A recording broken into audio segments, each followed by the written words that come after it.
People of the internet, what's going on? This is the Political Brown Kid here. Again, like and subscribe to the channel.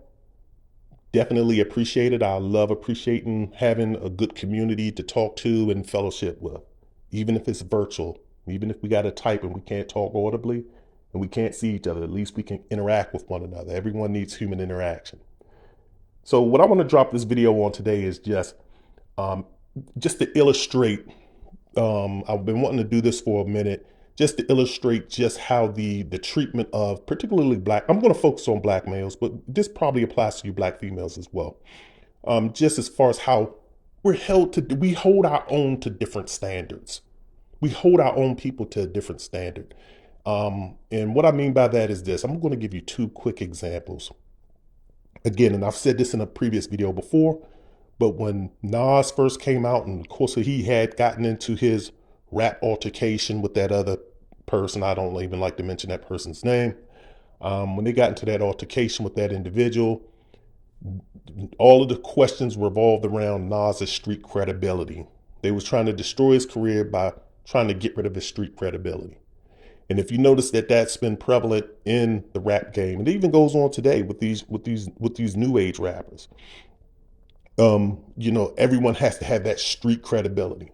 Even that other rapper, and like I said, I'm not even going to mention his name. He even took allegedly he did not do this.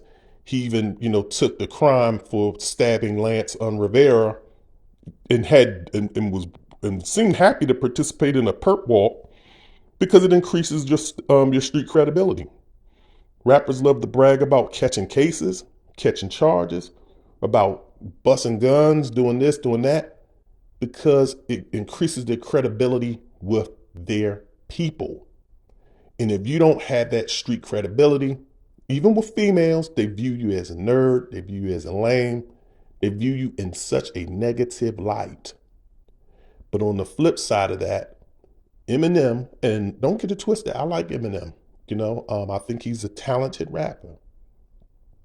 But Eminem gets to come in and he gets to make comical music, comical videos. And he gets to do all this other kind of stuff. And he's not held to those particular standards. No one questions his credibility. They don't even judge him off street credibility. He gets judged by different attributes, by different criteria. So that's one thing. And the second thing was this. I saw this video online, and it was a video of an female adult actress named Misty Stone. Never seen her, never heard of her, even though I do indulge in watching those things every once in a while. But never seen her, never heard of her. But watching this female, she's on YouTube having a conversation. And what attracted me to this video was, the title of the video was 90 something percent, or it was like almost every adult male actor is homosexual. And I'm like, what? Wow. So I'm trying to figure out, so I wanted to see this video to see what she talks about, like what behind the scenes is she going to say? I thought she was going to spill some beans and probably put some people on blast. So she's talking, and again, like I said, if you want to look it up for yourself, feel free to look it up. Her name is Misty Stone. I wrote it down right here, Misty Stone. And the video is like, all adult male actors are homosexual or gay or something like that. So as she's talking in the video, she's basically saying, and so, she's talking and the guy's interviewing her basically. And so then she kind of starts pontificating, really. She's like, because, if a guy will, if you're going to participate in, and basically it was group things, if you're going to do like have three individuals participating in an intimate encounter, should I say, I'm trying to keep this clean and classy. But if you're going to have three or more, if it's two women and one guy, of course, then the homosexuality tag isn't being thrown on you. But if it's two guys and one female, as she said that she's been in those situations where she's been, with two guys at once.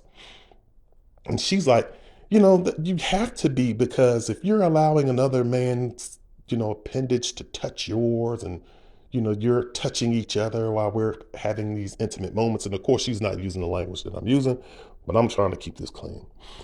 And she's like, well, if you're doing that, then, you have to be. Now she's pontificating. I'm thinking, okay, she's going to come with some facts. Like she saw some guys in a bathroom or in a bedroom. She walked in on somebody, but she's just going off of basically the profession and the acts that they have done, that the guys have to be gay. But then she kind of walks that back. She walks it back and she says this.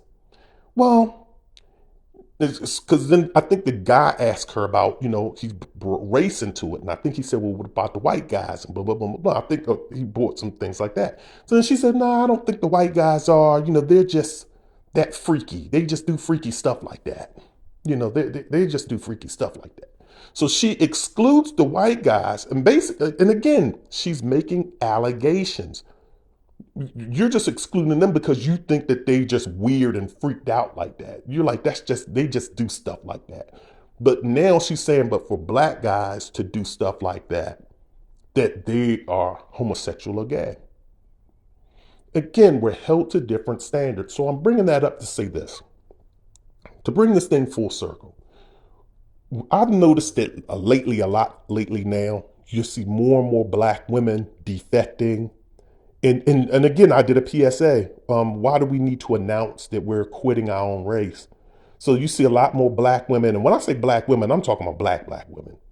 When I say black women, I'm talking about like, when Halle Berry was black, she had the black haircut. She dressed as if she was in our world.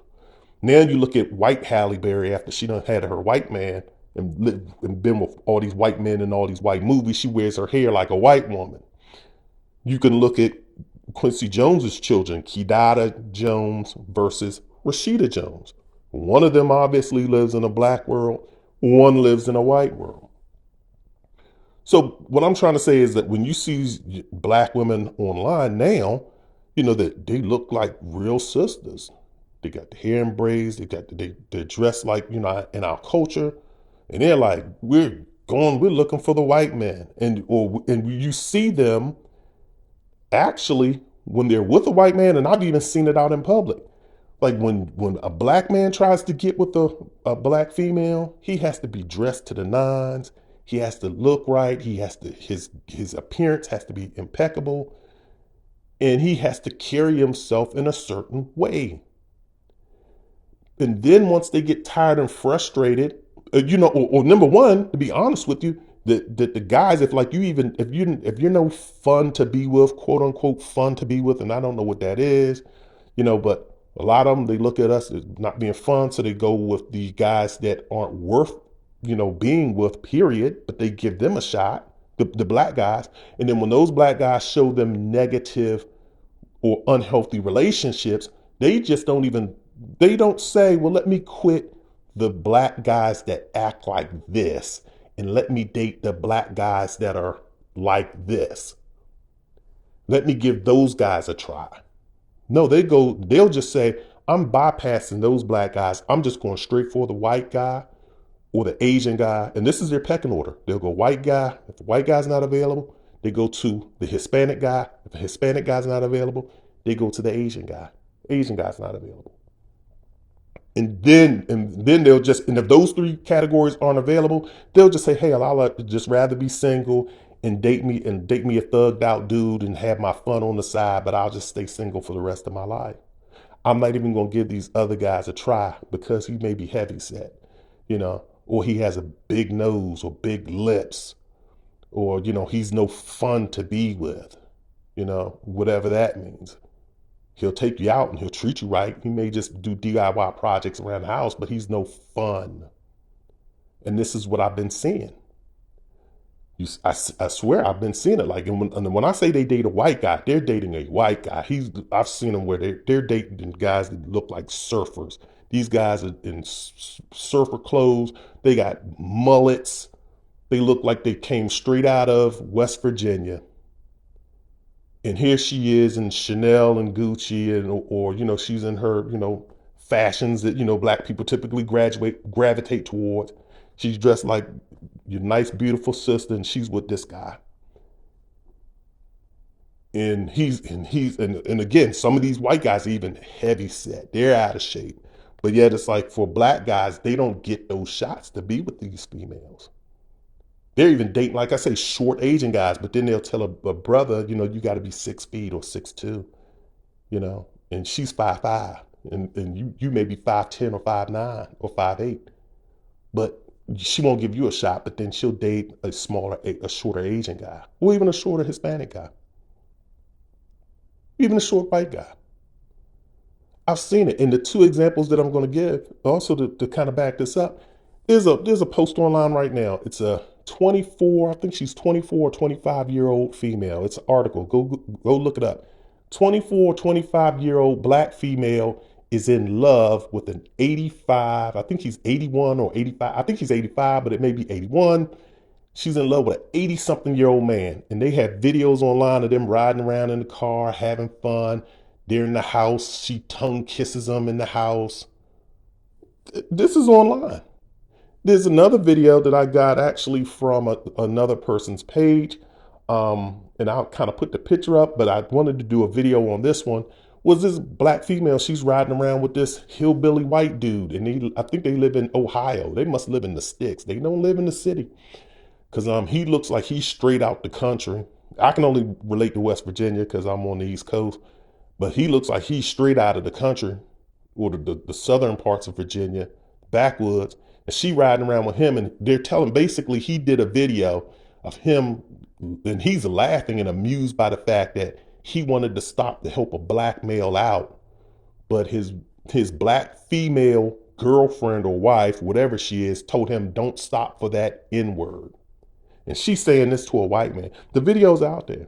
And the other thing I'll say about that too is here she is bashing and denouncing black men in front of her white male, in front of her white lover. And the thing that makes it even worse is that he's laughing. He thinks he's being a humanitarian. Like, yeah, I wanted to help him. I wanted to help him. He's thinking he's being a kind-hearted person. He's just showing how racist he is because, he's laughing doing this video. He's basically kind of saying, yeah, even y'all women don't want y'all. But he's laughing while the video is being made. Well, not really, I can't say laughing, but he's jovial about this. But again, we're held to different standards. And it's, and I'm pretty sure, and again, before the women, if you're watching this, and I'm sorry that you had to wait to the end, till I'm 12, 13 minutes into this conversation to kind of say this, but it works. It possibly, let me say possibly, because I'm not a female, I can't speak from the female experience, but it possibly works both ways. That, black men get with certain black women, and then once they overlook the other ones, the good girls or the professionals or the, the ones that aren't wearing the latest fashions and so forth, the fly girls or whatever.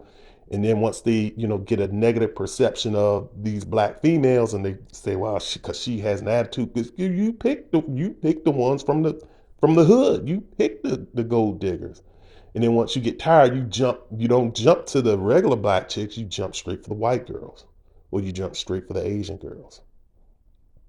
That could possibly be the scenario, but you would need to find a woman to tell you that. So I just want to put that out there to let you know that it possibly goes both ways.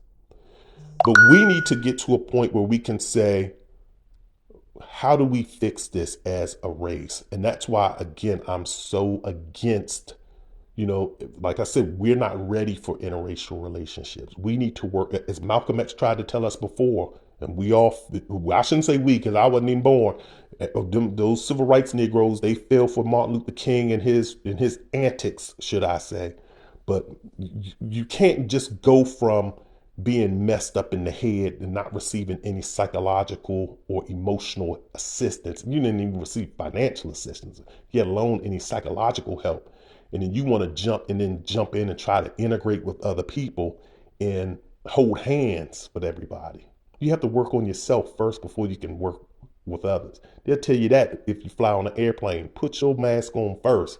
Get yourself together first. Save yourself first, and then you can save other people.